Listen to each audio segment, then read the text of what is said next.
귀주의 귀양입니다. 이 귀양이라는 곳이 이제 아주 맵게 먹는 곳이에요. 그러니까 중국에서 여러분들 맵게 먹는 곳이 하면 보통 떠오르는 게 사천, 중국말로 쓰촨이라고 그러죠. 사천, 근데 사천을 뺨치는 게 호남성입니다. 호남의 서쪽에 들리던데. 그러고 귀주도 꽤 맵게 먹어요. 아무튼 이 귀양이라고 하는 도시는 이게 만약에 산 속에 있고 그래가지고 어떤 시원합니다. 시원하고 그런데 수풀이 많고 그러다 보니까 이제 그런 말이 뭐 삼국지에 나오죠. 이쪽 운남 특히 귀주 이쪽이 뭐 독벌레가 많고 뭐 공기가 독이 있고 그러는데 아직 이게 뭐라 이게 말하자면 그런 겁니다. 그 우리나라 같은 경우 보면은 왜 수풀에 들어가면은 시원하고 좋잖아요. 뭐 당연히 해도 비치고 뭐 이게 혼한데 이 남쪽으로 가는 이런 남쪽에 있는 그 아열대 열대 지방의 숲에 들어가면 해가 안 들어옵니다. 잎이 두꺼워서 워낙 무성해서 컴컴해요 밑이. 그래서 거기 그러니까 뭔가 독충이나 뭐 살 수 있겠죠. 독사나 뭐나. 그래서 중국 사람들이 이걸 봤을 때, 야, 저기 못 살 동네 이런 식으로 생각했을 수도 있습니다. 조엽술이라고 그러는데 조엽수. 말하자면 빛을 막 반사해버리는 조엽이라고 그럽니다만. 어쨌든 간에 이 귀주라고 하는 곳은 역시 운남과 마찬가지로 여기 보면 여기 귀주가 있죠. 여기 있는데 운남과 마찬가지로 꽤 늦게서 이제 중국 땅이 된 곳입니다. 면적 인구 뭐 이렇게 써 있는데 17개 소수민족이 있습니다. 17개 소수민족이 있는데 이 원래 귀주라는 곳이 없다가 이 15세기 초에 명나라 때 와서 귀주 성을 이란 걸 만들었습니다. 성이라고 하는 게 중국의 큰 그 행정 단위죠. 제일 큰 행정. 우리나라 치면 도에 해당하는 거 아닙니까? 우리나라 도는 그러니까 중국이 옛날에는 뭐라고 했냐? 명나라 이유가 성입니다. 그 전에는 뭐라고 했을까요? 그 전에는 원나라 때는 원나라 때는 저거 했어요. 로, 그러니까 길로자, 로를 썼고요. 그 이전에 당나라 때가 도입니다.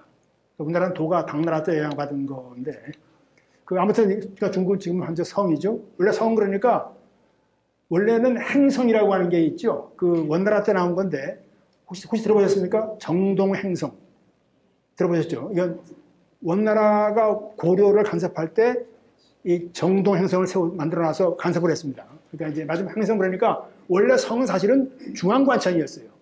중앙관청이 뭐 상서성, 중서성 이렇게 있고 지금도 보면 그렇다. 그러고 보니까 일본이 이거 쓰고 있네. 무슨 대장성, 오쿠라쇼. 일본이니까 성자 지금 씁니다. 우리나라니까 부의 장관에 해당하는. 원래 그러니까 중앙정부의 기구가 성이었는데 중앙정부 기구가 밖으로 나간다. 그래서 행성이라고 그런 거예요. 행성이라고 해서 이제 무슨 행성, 제 원나라 때 했는데 그것이 나중에 이제 행자 띄어지고 아예 지방 기구가 돼버렸습니다. 성이 그러니까 원래는 중앙기구 관청의 이름이었다가 지방 범위로 돼버린 것이 이제 명나라 때부터의 일인데요. 좌우간 그 귀주성이라는 걸 만들었는데 아주 귀주는 가난합니다. 가난해서 2022년 때 봐도 그때 5번째쯤 오는 아주 말하자면 1인당 그 소득이 적은 그런 곳이고 그래서 옛날부터 그런 말이 있었습니다. 천무삼일청 하늘에는 3일 동안 맑은 날이 없고 워낙 뭐 안개 끼고 구름 낀 날이 많습니다. 자주 연발을 많이 해요. 이게 워낙 안개가 많이 껴서 그럴 때가 많습니다. 지무 삼척평 땅에는 석자의 평평한 땅도 없다. 워낙 산이 많아서 해국도 많고 하여튼 뭐 경치 볼만한데 그렇습니다. 이 평야가 매우 적은 그러니까 뭐 농사가 별로 많지 않아서 가난하죠. 인무 삼분전 사람한테는 서분의 돈도 없다. 그래서 아주 딱 운을 맞춰가지고 가난한 걸 보여주고 있는데 이 귀주 쪽에 이제 아까 말씀드린 것처럼 귀양이 이제 성의 이제 수도 중심 도시입니다만 여기도 그러니까 기온 보시면 아시겠지만 살기 좋습니다. 그러니까 예전에는 이게 뭐 조엽수림이 어쩌고 뭐 그래서 그렇지만 지금은 아주 이게 피서지로서 참 좋은 제가 이 귀주 쪽 왔다 갔다 하다가 여기 보면 여기 보이십니까? 이게 지금 다 귀주인데 이쪽에 사천이라고 했죠. 사천. 요쪽에 갔다가 이렇게 딱 건너가 봤어요. 그러니까 여기 있으면서 이제 여름에 한 26도 뭐 5도쯤 되고 느껴서 그런가 보고 왔는데 딱 여기를 사천 건너가니까 41도예요. 여기도. 그래서 으악 하면서 이제 도로 빨리 온 적이 있습니다만. 그러니까 이제 사천은 분지가 많고 그래서 덥습니다. 엄청. 근데 귀주는 높아서 그러니까 이 귀양이라는 곳도 그러니까 좀 살기 괜찮은 곳이긴 한데 좀 가난합니다. 동네가. 여기 귀양 가시면은 시내에 갑수루라고 하는 데를 보실만 할 겁니다. 이 좀 예쁘게 세워놓은 건데 이게 갑수루가 뭐냐? 과거 시험 볼 때 이 과갑이라고 그래서 이 갑으로 맞으면 이게 이 뭐라고 그러나 우리나라 치면 장원 같아 이렇게 장원같이 갑수 아주 우수하게 되라는 그런 걸 기원한 뜻에서 당시 16세기 말에 여기에 왔었던 귀주를 다스리던 그 귀주 순무라고 하는데 귀주 장관이 이제 세운 누각입니다. 근데 여러 번 이제 중건했습니다. 20세기조 중건하는데 뭐 나름대로 올라가서 이렇게 뭐 이것저것 뭐 전시도 하고 그렇습니다만 사실은 귀주가 사실은 이제 좀 조금 그래도 조금 뭐라고 그럴까요? 문화적인 걸 말할 수 있는 곳은 양명사라는 곳이 있습니다. 이 양명사라고 하는 게 여러분 아시겠습니다만 양명은 왕양명이죠. 왕양명 이 주희 주자의 주자학에 대해서 맞섰던 명나라 때 왕양명 이 사람이 굉장히 사실은 유능한 이 사람이 사실은 정치가이기도 하고 관리기도 하고 뭐 그런데 또 군사도 지휘하고 그랬어요. 근데 그 전에 당시에 그 환관 명나라가 환관이 막 날치던 그런 왕조입니다. 근데 이제 이들을 이제 이 뭐라고 할까 탄핵한다고 할까 하여튼 그 공격하는 산소 올라갔다가 귀양을 간 곳이 귀주 이 귀주의 이 귀양 쪽이었습니다.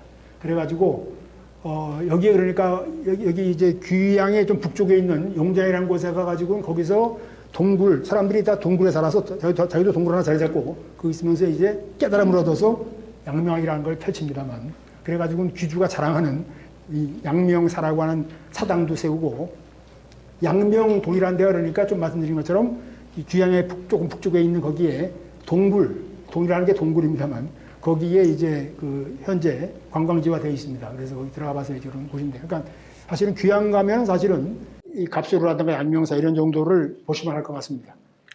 그 다음에 또 하나는 이제 귀주 쪽은 둔보라는 걸 볼만한데요. 둔보라는 곳은 이거는 주황색 되어 있는 부분, 그 안순시라는 곳에 있는 건데요. 거기에 원래 그러니까 이쪽 귀주 쪽을 다스리려고 지배하려고 이 명나라 세운 주원장 이때부터 해가지고 군사를 보냈습니다. 근데 군사 보내니까 이제 성 쌓고 이제 있는데 주위는 다 소수민족이죠. 그러다 보니까 마치 어떤 식이냐면 소수민족이 쫙 있는데 중간에 무슨 있는 섬같이 이런 존재로 돼서 이 성 쌓고 있는 게 둔보라는 게 그러니까 이제 군사 기지 같은 거 부분이지만 이제 거기 안에 삽니다. 그러다 보니까 뚝 떨어져가지고 계속해서 명나라 때 한족의 문화를 그냥 쭉 계승해 오고 있어요. 그대로 그냥 옛날 복장이나 이런 거. 그래가지고 관광지화 되어 있습니다. 그러니까 명나라 때 그 한족의 그 문화를 이어받아서 쭉 가지고 있는 보존한 곳이라는 그런 겁니다. 지금은 좀 많이 뭐 교류가 많습니다만 저는 그러니까 굉장히 잘 보존되어 있다고 그래서. 근데 여기 이제 그 가운데 안순시의 철룡진이라는 곳에 갔는데 이 중간에 이렇게 뭐 팔고 있고 있죠. 이 안에는 이제 옛날 복장 입고 있는데 여기에 서 있는 흰옷의 사람 여기 접니다. 아무튼 가서 이제 이게 봐서 뭐 이제 옛날 한족 문화를 가지고 있다고 그래서 둔보 문화라고 해서 지금도 역시 관광지화가 되어 있고요. 그리고 그 유명한 폭포가 있습니다. 안순시에. 그 황과수 폭포라고 들어보셨나요? 황과수 폭포. 아주 엄청나게 큰 폭포입니다. 특히 이 물줄기가 이게 나오는 게 18개나 돼서 그래서 그런 가짓수로는 제일 큰 폭포고 그러니까 세계 4대 폭포에 들어갑니다. 뭐 나이아가라 이구 뭐 이게 많죠. 근데 그 빅토리아라든가 이런 걸로 해서 이제 들어가는데 아무튼 이 특징이 뭐냐? 딴 거 없는 게 뭐냐면 동굴로 들어가서 뒤에서도 폭포를 볼 수 있어요. 그래가지고 얘가 아주 황과수 폭포라고 해서 그 황커슈라고 그러는데 황과수 폭포라고 하는 데를 이걸 이제 그 여기 철룡진 이 가는 도중에 황과수 폭포라는 게 유명합니다. 그리고 여기도 뭐 이 철룡진 근처에 또 천태산이라는 산이 있는데 거기도 한번 가보실 만한 곳인데 오삼계라고 그래서 명나라 말기의 장수죠. 청나라가 명나라를 멸망시키는데 결정적으로 공세한 사람이죠. 원래는 그러니까 청나라 막으려고 했던 장수였죠. 근데 명나라는 누구한테 망했습니까? 명나라가 망한 건 청나라에 망한 게 아니죠. 명나라가 망한 것은 반란으로 이자성이라는 사람이 있죠. 이자성의 반란으로 망했습니다. 이제 그러고서는 이자성이 이제 명나라 멸망시키고 딱 북경에 들어가 있으니까 이제 오상계는 산해관이라고 그래서 만주 쪽과 본토의 경계선에 수비하고 있다가 망설이는 거죠. 이걸 어떡하나. 저런과 하시는 건데 이게 이제 그런 겁니다. 이자성은 완전히 농민 출신이고 신분이 낮은 그런 거고 자기 오상계는 뭔가 장수로서 굉장히 좀 높은 신분의 사람으로서 약간 그것도 있었는데 어쨌든 그거 연합해서 청나라를 막어 아니면 청관 앞에서 저놈을 잡어 이러고 있는데 여러분 그거 아시고 있습니까? 그 결정적인 하나의 에피소드는 아주 그가 오상계가 사랑했던 진원원이라는 그 여자가 북경에 있었는데 이자성의 부장이 그녀를 범했다. 그걸 듣고 뭐가 어쩌고 이러면서 방향을 바꿔서 쳐들어갑니다. 북경에 쳐들어가죠. 청나라분들이 이끌고. 그래가지고는 이자성은 쫓겨서 도망가고 죽고 청나라가 빠르게 명나라를 정복할 수 있는 명나라 쪽으로 이제 멸망시키고 차지할 수 있는 큰 공을 세웁니다. 그래가지고는 이 오삼계라는 사람이 청나라 들어선 다음에 왕으로 봉해서 이 남쪽에서 왕으로 됐어요. 땅을 줬는데 그래서 이제 이쪽에 살고 있다가 나중에 이제 이거를 없애려고 그러니까 난을 일으키죠. 이걸 이제 청나라 역사에서 3번의 난이라 부릅니다만 하여튼 3번, 세 개 번 가운데 하나 번왕인데요. 아무튼 그래서 이 오삼계라는 사람이 이 천룡진 근처에 있는 천자산이라는 산에 성을 쌓고 거기 이제 있었고 이제 그런 적이 있어서 그런 그가 가지고 있던 칼이라든가 뭐 이런 유물도 있습니다. 아무튼 참고로 그건 말씀드리고 뭐 딴 거보다도 그러니까 귀주에 가셔가지고는 뭐 갑수로라든가 양명사 그리고 둔보 천룡진 안순에 가는 그쪽가 황과수폭포라든가 이건 말씀드릴만 하고 그 밖에서 귀주도 동남쪽 가면 또 볼만한 데가 있긴 한데 워낙 좀 외진 곳이라서 교통도 별로 그렇고 그래서 그건 생략을 일단 하겠습니다.